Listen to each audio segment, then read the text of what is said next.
देख सकते हैं कि जितना पुल दिखाई पड़ रहा है, कल सभी पुल भरे हुए थे, लेकिन आज सभी पुल खाली है। भीड़ है लेकिन उतना ज़्यादा नहीं है। ये सब पुलों पे कल पैर रखने का जगह नहीं था।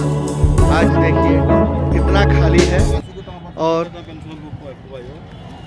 आप दर्शन कर पा रहे हैं संगम नदी का भी।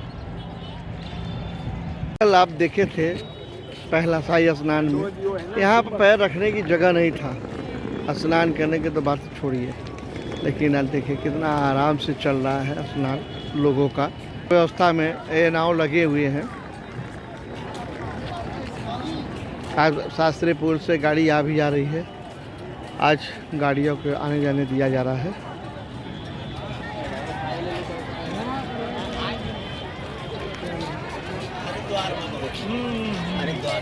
हरिद्वार में इसी सब पुल में देखिए कि कल पैर रखने का जगह नहीं था। विदेशी सैलानी भी है। एक विषय पे आज प्रयागराज संगम की धरा तीर्थराज, जहाँ पे प्रजापति के पिता ब्रह्मा जी ने सर्वप्रथम यज्ञ किया। प्रथम यज्ञ जो है यही इसी धरा पे हुआ। ये धरा हमारे समस्त ऋषि मुनियों की तपस्थली रही है।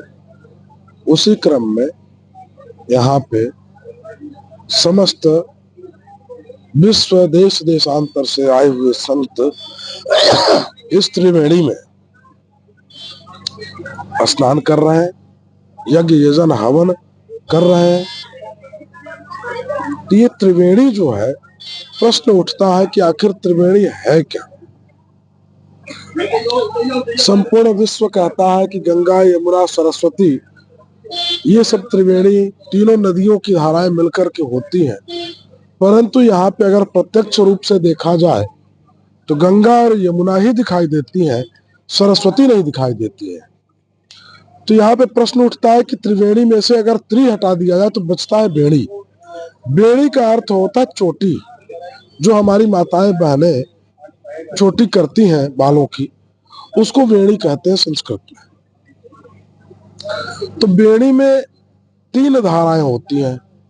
जब कोई भी माता बहन चोटी करती है तो 3 धाराओं को लेकर के बनाती है चोटी, परंतु दिखाई बस केवल 2 धारा देती है। तो ठीक उसी प्रकार से इस प्रयागराज में त्रिवेणी हमेशा नहीं होती है।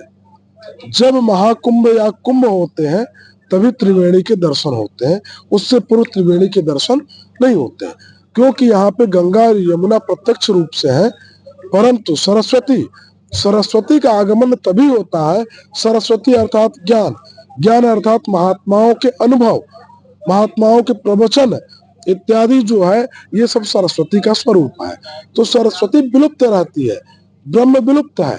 जिस प्रकार से हमारी वाणी जो है दिखाई नहीं दे सकती, मात्र केवल सुनाई दे सकती है, ठीक उसी प्रकार से यहाँ पे गंगा यमुना दिखाई देती है, परंतु सरस्वती दिखाई नहीं देती है।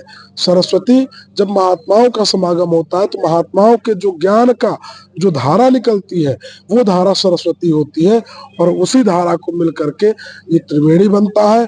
तो यहाँ आने का तात्पर्य यही है कि यमुना में स्नान करके अपने पापों को धोइए और गंगा में स्नान करके अपने पुण्य को अर्जित करिए, और सरस्वती में स्नान करके अपने जीवन को जीने की कला को सीखिए, ताकि आपका जीवन उज्जवल रहे।